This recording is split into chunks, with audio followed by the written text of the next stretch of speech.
Welcome to Luca and Miguel. Enjoy the video. In this video, I will show how to make Bagels Jamie Oliver updated. Begin by weighing ingredients precisely and warming water to activate yeast.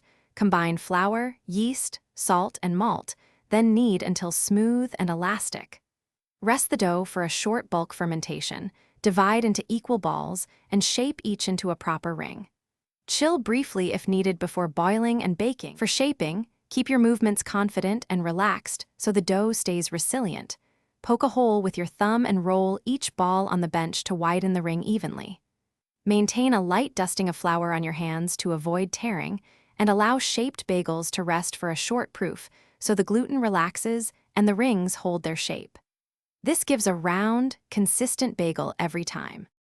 Boiling is the magic step that creates the classic bagel chew and glossy crust.